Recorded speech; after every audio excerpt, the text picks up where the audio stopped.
이 아침 한 가지 되게 재미있는 제 지난 주일의 이야기를 들려드리면서 말씀을 시작하면 좋을 것 같아요.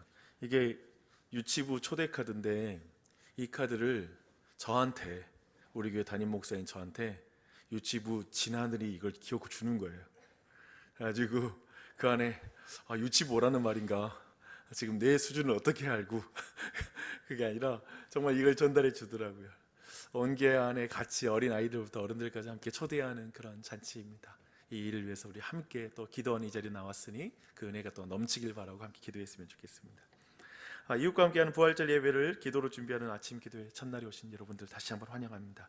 이 아침 기도회는 우리 주님의 그 위대한 명령에 우리가 참여하는 기도회인 줄 믿습니다.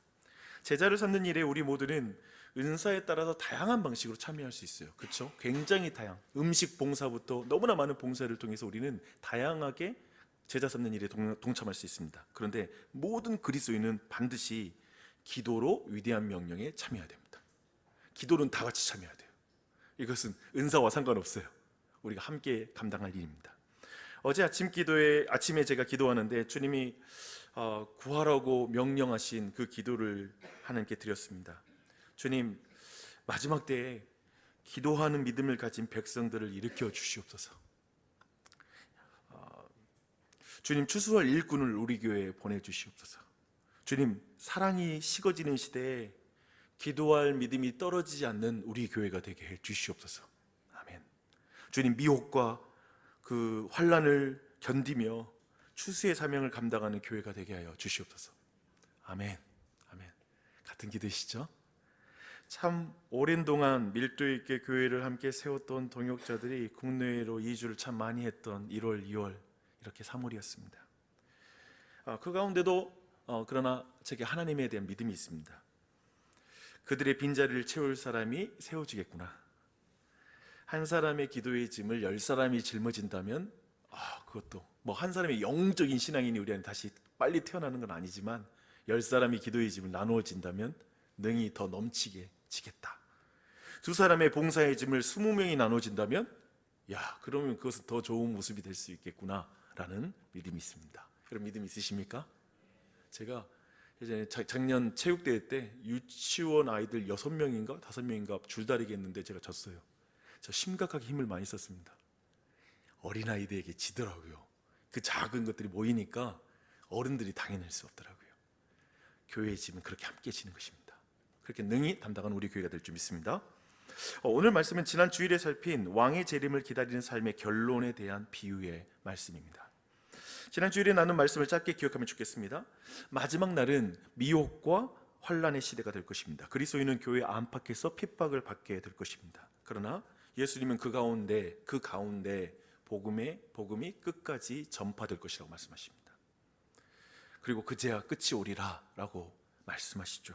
그래서 신자편에서 볼 때 복음을 전한다는 것은 끝까지 견디며 전하는 것입니다. 흥미롭죠?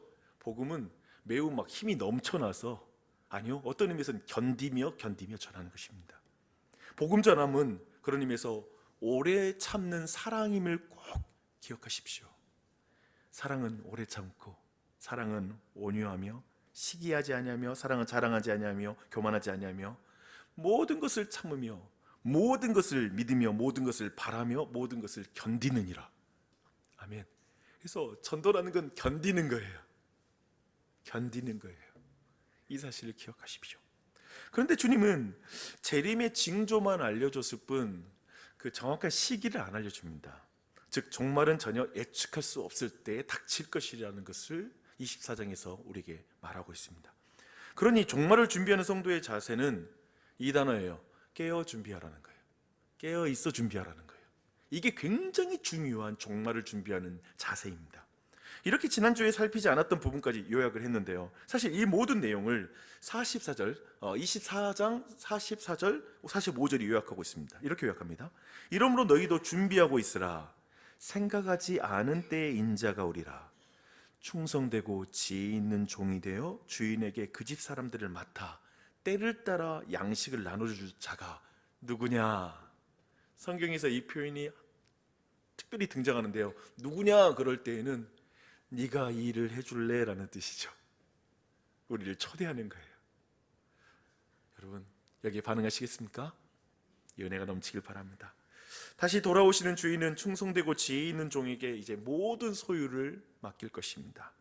25장의 비유들은 이 결론을 우리에게 자세하게 설명해 주는 비유라고 여러분 이해하시면 돼요.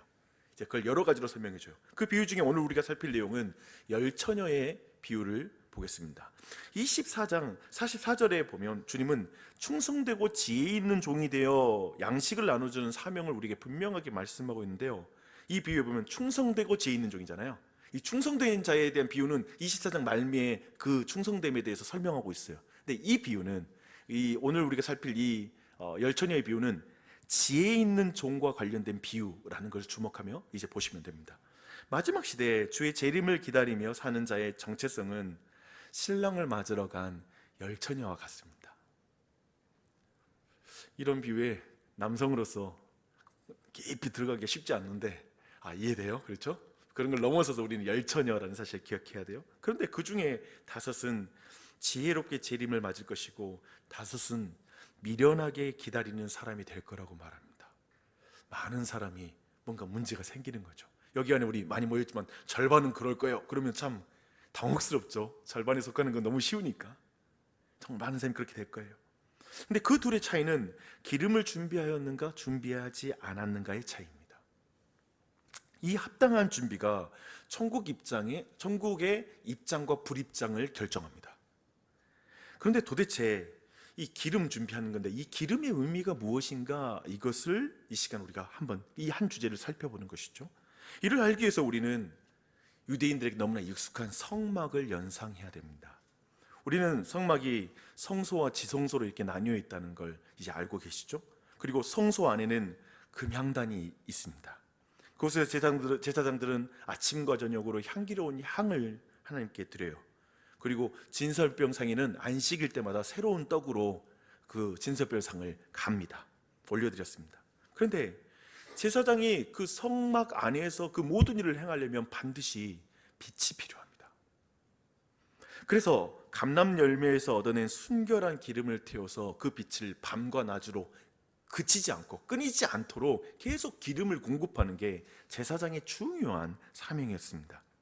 근데 여러분, 그 빛이 그래서 하는 역할이 뭐죠? 그것은 뭐냐면 하나님께 드려지는 향기롭고 거룩하며 정결한 섬김의 아름다움이 드러나게 하는 거죠. 그게 그 기름이 하는 역할이에요. 빛이 하는 역할이에요.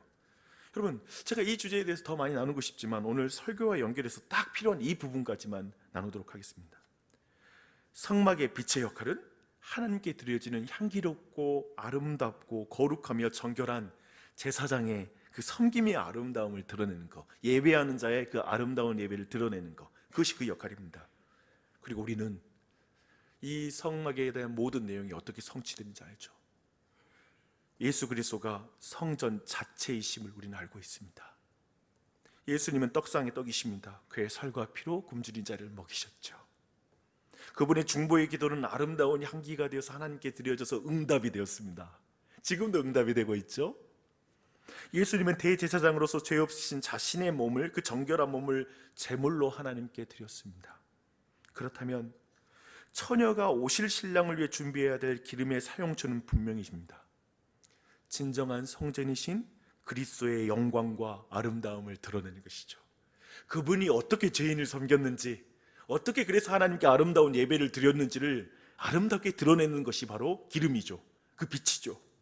그래서 성경은 이렇게 말합니다. 너희는 세상의 빛이라. 너희 빛을 사람 앞에 비추게 하여 저로 너희 착한 행실을 보고 하늘에 계신 너희 아버지께 영광을 돌리게 하라. 아멘. 그렇게 우리 모두를 이제 그 빛으로 부르셨다고 말씀하고 있습니다. 그런데 이제 질문이 이제 더 깊이 들어가면 하나만 남습니다.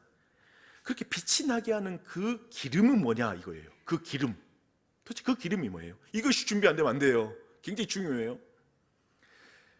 스가랴 선지자는 이 기름의 정체성을 드러내는 환상을 우리에게 보여주고 있습니다. 이거 한번 최근에 제가 설교 때 나눴던 내용입니다. 성소에 둔 등잔을 보게 돼요. 환상 가운데. 근데 그 기름을 어디에서 공급이 되냐면 두 감람나무에서 기름이 계속 공급이 돼요.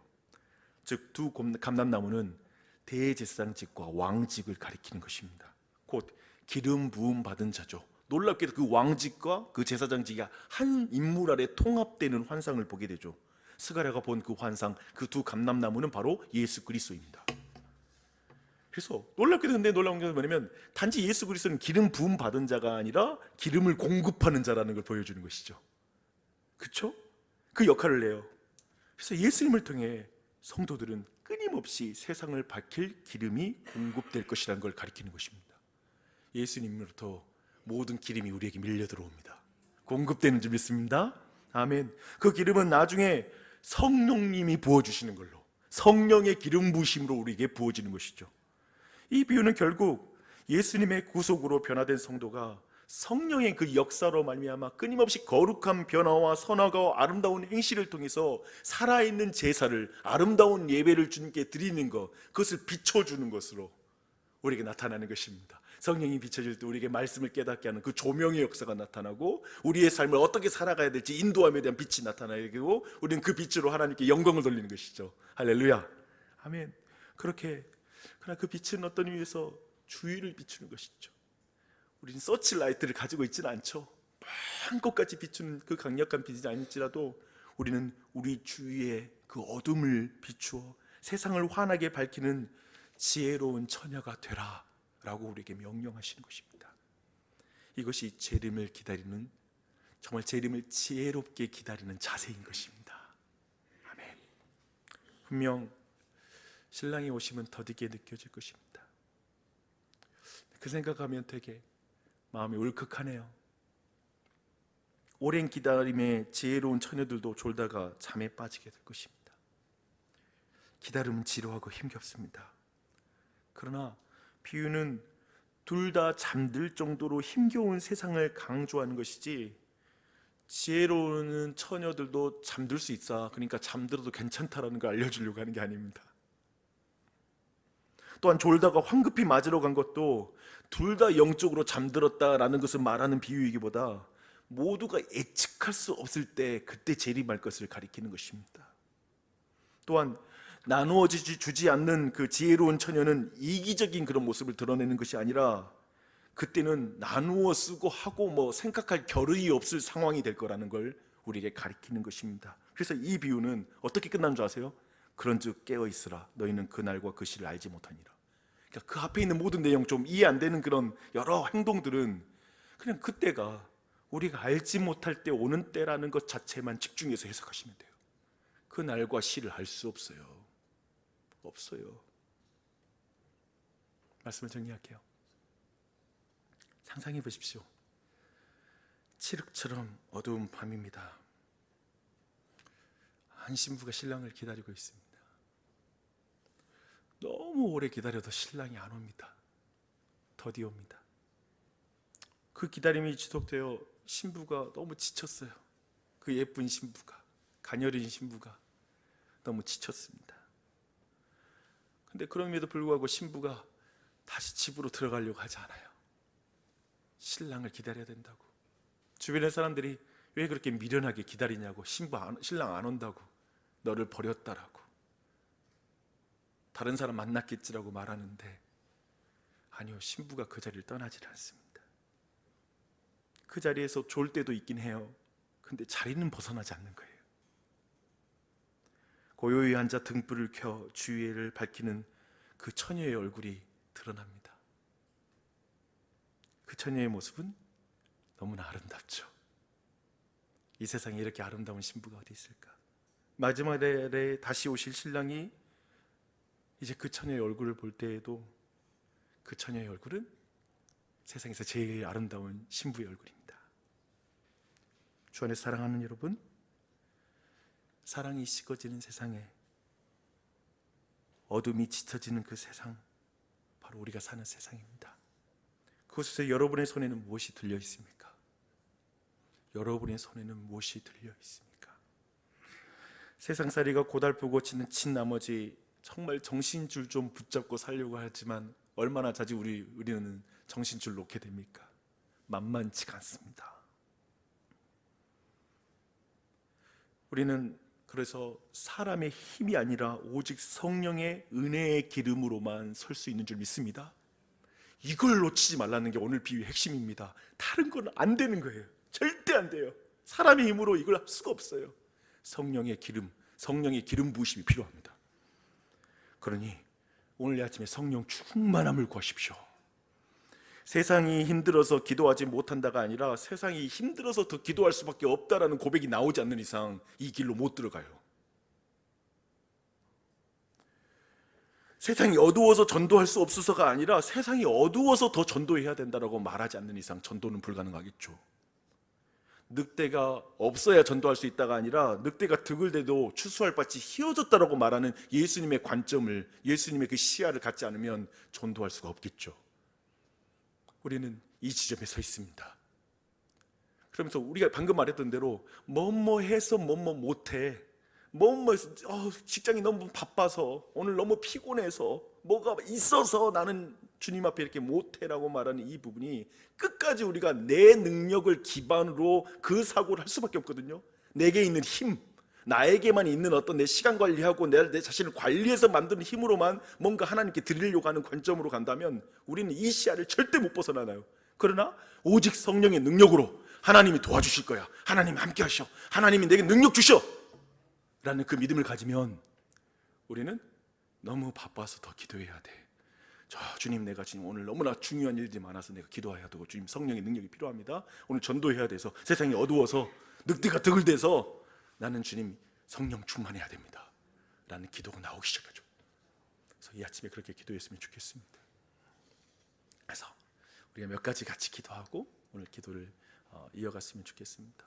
오늘 이 말씀을 들으면서 각자에게 주신 그 말씀의 은혜 앞에 서되 정말 우리 자신 안에 내 능력, 지금 내 자신이 판단하는 내 기준, 내 어떤 모든 생각에 묶여있지 않는지를 돌아보시면서 주님, 내가 성령의 능력을 구합니다. 다시 주님 이 말씀 앞에 내가 서게 해주시고 다시 성령의 능력을 구하고 성령 충만함을 경험할 수 있도록 은혜를 부어달라고 한 목소리로 기도하도록 하겠습니다.